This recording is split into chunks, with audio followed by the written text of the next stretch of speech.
Have you defined the culture of your city? Hi, it's Lucas Grobot, and you're listening to Weaver and Loom.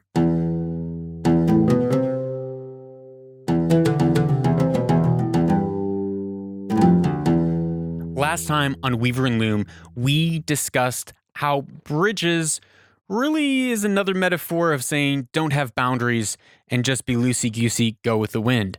And we also talked about how walls are really helpful, how gates are really needed. If we remember from the story of Troy and the Trojan horse, their walls withstood, but their gate failed.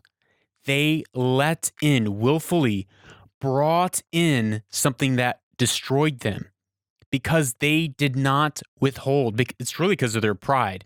The Trojans built a horse to say, here's a sacrifice to your gods. Here, be blessed. They fell for it. They were deceived by the Greeks. They brought this in, and their city was destroyed because of it, because they did not defend the city gates, because they did not recognize the threat that was against their city. So in order for us to recognize threats that are against us, we need to have a framework so that we can quickly pick up on things that are counter our boundaries, things that are set up to erode and destroy who we are as individuals, as families, and as organizations. So today we are going to go through 9 elements that have been identified from ancient cities of Mesopotamia of what a gate is supposed to do for a city and within a city. And really, a gate is another way of saying a cultural framework, another way of saying what is the cultural narrative of a city. When I mean a city, think fractals. And by fractals, look it up. It's, math. But a fractile being I'm an individual. Outside of me is my family unit. Outside of that is the organization or company or brand that I'm a part of. Outside of that is the city, and then state, and then nation. So you see how it's all going small to big. So these elements apply across the board. We have to have them defined as individuals, defined as a family, and defined as a brand. There is a great article that I have been reading recently by Natalie May where she talks about how walls and gates were used in ancient cities across Mesopotamia. And in her thesis, she outlines 9 different uses, 9 different purposes that gates have within a city. I'm going to read those 9 to you. And then over the next few episodes, we're actually going to go through one by one and learn how to build these cultural cornerstones into us as individuals, into our family unit, into the teams that we're leading, into the brands that we're leading, the organizations that we're over. So we're going to learn how to actually build a cultural framework and a story that we might have strong boundaries, a strong identity, so that we can weave our destiny, so that we can step into who we were created to be, so we can step into our purpose and actually not leave our purpose unrealized like a man or a woman without self-control, where we're just being blown by the wind. But if we are able to be grounded and rooted in identity, in a cultural narrative that we have intentionally built, structured, and built action points around, that is what is going to cause health in us as individuals, in our families, and in our organization. So here are the 9. She identified that the first purpose of a gate is for sacred space, for temples, chapels, cult ceremonies, and sacrifices at the gate.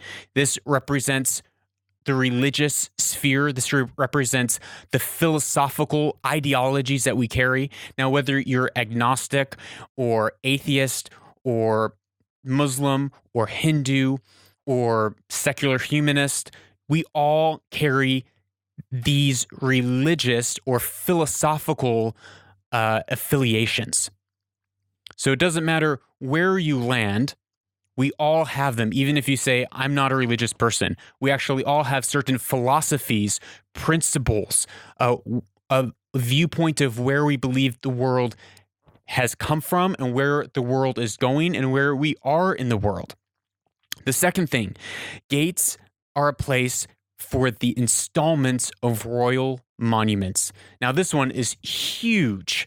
Royal monuments represents these iconic pillars, the story of our tribe that says, remember this. This is what holds us together. This is what defines us. This is what sets precedent and standards for us as a community. The third place is a processional gate that is a place for public performances and military ritual. Now, this would be what is considered today would be the arts and the entertainment, the celebration industry, where we are able to come together and have fun and celebrate and see plays and listen to music. This is a part of our family and our society that is actually intentionally built, and if structured right, it brings a health and a sense of belonging to a community, a sense of pride to a community. The fourth place is gates as a place for public appearances of the king. Now, this in today's society would be the media and the information. So even celebrities could fall in this arena. So back then, a gate was a place where the king would come and make its public declaration, where the king would come and cast vision for where the city is going, where a king would come and talk and interact with its people. The next one, number 5, gates are a place of public assembly. What I love about this is that it is in that city gate, in the city square, people would gather and they'd be able to voice their opinions. They'd be able to voice their needs. They'd be able to voice how they believe that the city should go. And it's a place of open forum. A place of open forum within your community. Number 6, gates are a place of judicial activity, which would be judgment, litigation, legal affairs, publication of court decisions, and legal documents. This would be, again, the political or the governmental realm. Now, this one is huge in families and organizations. You might think, well, why? But we need legal precedent within an organization, within our families, so that people know that they are protected when someone wrongs them, that they can feel safe within their community, within their environment, knowing that there are rules and regulations which will be abided by, and they're not just living in absolute chaos. Our children need this. Our children need boundaries to know what they can do and can't do, and we can't just assume that they know. We actually have to structure that and communicate that so they are able to walk in an understanding of that and know where their boundary lines lie and know where they're safe and know where they'll be protected if they feel unsafe. The next one is a place for public executions. Now, this is kind of huge because if you have this legal precedent, but you're not willing to actually act on legal precedent, then why do you even have legal precedent? So here we can see that just as an individual, if there's someone who is consistently violating my boundaries and I'm consistently saying, please do not treat me in this manner, after a while, our relationship will become so eroded that I will have to say, you now have to go outside of my gate and my wall. And if you want to talk to me, we can meet at the gate, but you're no longer welcomed in because you refuse to abide by the cultural norms of this society. So this is a big one that we need to not only have legal precedent, but we must be willing to enforce legal precedent and say no when we actually are being violated in the things that we have communicated to others around us. So that goes for us as individuals, goes for our family, and again, our brand. The number 8, the gate is a marketplace. This is signifying business, free trade of ideas, free trade of commerce. So in a community, in a city, the city gate was a place where all the merchants would come and gather. And they are able to do this under knowing that they have protection from a city wall, that they have legal precedent where people are not going to just steal from them or rip them off. There are rules that are being protected, and that there is a community that they are operating in. These are things that are intentionally built within our lives. And the last one, which I believe is a summation of all of this, when all these 8 things are in place, but really we're going to boil them down to 7, as I think there's some overlap. But when all of these are in place, it enables this last point, that a gate is a place of control. Now, I don't mean control in a negative sense, but I mean a control as an order. That gates in our lives and in cities enable there to be a sense of order and structure in a person, a family, a community, an organization, a nation, a city.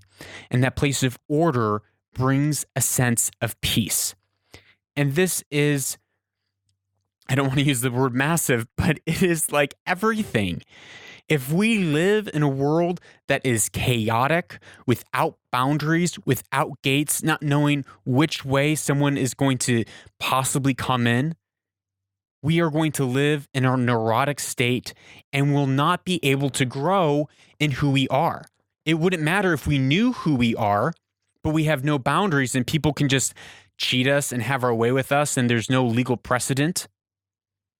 That is destructive, and you're never going to be able to move forward into your purpose and to achieve the destiny that you have in your life without walls and without gates. So over the next few episodes, we are going to examine how do we build walls and how do we establish gates? How do we establish centers of culture, a story, a narrative that people can be held together by and feel connected through. Your homework for today is to take some time, reflect and meditate on these 7 or 9 different elements that we talked through. And I want you to write down, what are some of your ideals? What are some of the things that you want to have ordered in your life, that you want to have established? What are some of your values and supreme virtues or supreme goals that you have within your organization or within your family or for you as an individual? After you write those down, take some time and meditate and think, reflect. Where have I not been holding those boundary lines? Where has the frame of my loom been warped or bent or broken, where I'm not able to function at the highest level of my excellence and my capability and my potential? Because really, when we don't have boundaries, it means that we are allowing potential to be wasted. Unrealized potential. That's like having $1 million worth of gold, but you never refine it. You never mine it. You never spend it. It just sits there collecting dust. And that is unrealized potential. So when we have a broken framework and a lack of boundaries, that is like $1 million of gold being wasted and squandered because we did not have structure in our life, because we did not have walls and culture. So next, reflect on where you have been allowing those things to come in and write that down. Take a few minutes and write it down. And then look at the differences between the two. Where are you doing well and where are you doing poorly? We'll see you next time on Weaver and Loom, where we'll talk about this first one. And please do this with a friend. Do this with your coworker. Do this with your organization, the heads of your organization that you're leading. Will be a PDF that you'll be able to download at lucasgrobot.com that will act as a framework that you can work through all this as an individual. But I strongly suggest that you find someone else to do this with because there's power in community. So thank you for listening to this episode of Weaver and Loom. I am excited for the next few weeks with you.